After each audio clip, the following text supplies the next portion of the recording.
नमस्कार, आप देख रहे हैं न्यूज 24। मैं हूं आप सभी के साथ विपनेश माथुर और 2 बजे के बुलेटिन की शुरुआत कर रहे हैं इस वक्त की बड़ी खबर के साथ। देवेंद्र फडणवीस और अशोक चौहान के बीच में मुलाकात हुई है। सूत्रों के हवाले से यह बड़ी खबर, दोनों नेता मिले हैं, बातचीत हुई है।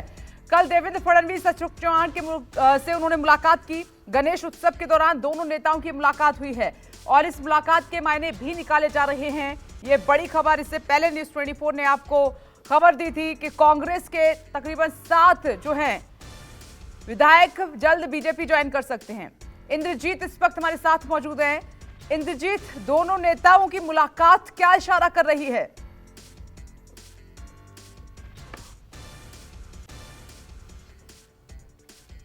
जी बिल्कुल, ये इशारा कर रही है कि महाराष्ट्र में कुछ बड़ा होने वाला है। इससे पहले एक खबर आई थी कि कांग्रेस के 2 जो नेता हैं वो पार्टी छोड़कर जो शिंदे की गवर्नमेंट है उसमें मंत्री का पद ले सकते हैं। जो सेकंड विस्तार होगा, जो कैबिनेट विस्तार होने वाला है शिंदे गवर्नमेंट का दूसरी बार, उसमें तो इसके बाद ये इस तरह की मुलाकात काफ़ी मायने रखती है। क्योंकि अगर इसकी पृष्ठभूमि देखें तो पहले से ये तय है, क्योंकि एमएलसी का जब चुनाव हुआ था तो कांग्रेस के 7 विधायकों ने क्रॉस वोटिंग की थी, जिससे उनका जो एमएलसी का एक उम्मीदवार है फर्स्ट प्रायोरिटी के चंद्रकांत हंडोरे चुनाव हार गए थे।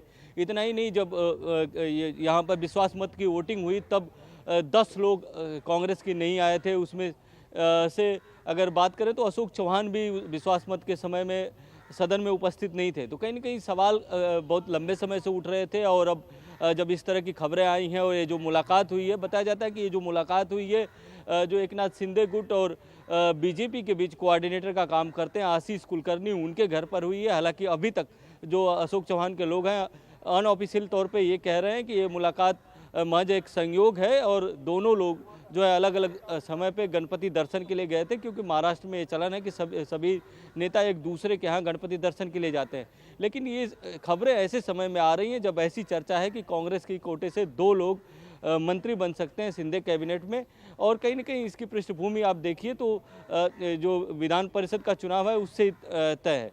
तो इसको लेकर अटकलें लगाई जा रही है कि कांग्रेस में मुख्यमंत्री शामिल हैं जो शिंदे कैबिनेट का जब विस्तार होगा उसमें शपथ ले सकते हैं। साथ ही ये भी कहा जा रहा है कि कांग्रेस के जो 7 नेता हैं वो जल्दी बीजेपी ज्वाइन कर सकते हैं।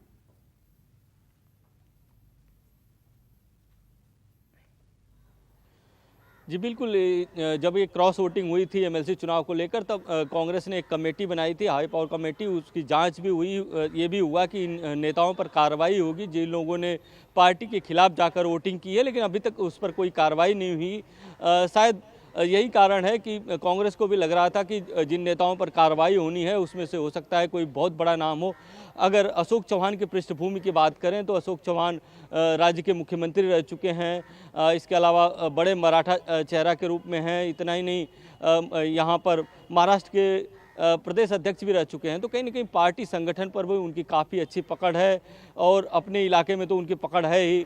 जब आपने देखा कि लोकसभा के चुनाव में जब सारे कैंडिडेट हार गए थे तब भी अशोक चौहान के जो करीबी थे उसको उन्होंने जिता लिया था। तो कहीं ना कहीं अशोक चौहान की महाराष्ट्र की राजनीति में काफ़ी अच्छी पकड़ है और अगर अशोक चौहान पार्टी छोड़ते हैं तो ये कांग्रेस के लिए काफ़ी बड़ा झटका हो सकता है। हालांकि अशोक चौहान की तरफ से अभी तक ये डिनाई किया जा रहा है कि ऐसी कोई बात नहीं हुई है, कोई राजनीतिक चर्चा नहीं हुई है। जो मुलाकात हुई है ये मुलाकात औपचारिक मुलाकात कह सकते हैं, क्योंकि उनका कहना है कि वो दर्शन के लिए गए थे और वहीं पर जो है देवेंद्र फडणवीस भी दर्शन के लिए आए थे। तो दोनों के नेताओं की एक मुलाकात हो गई।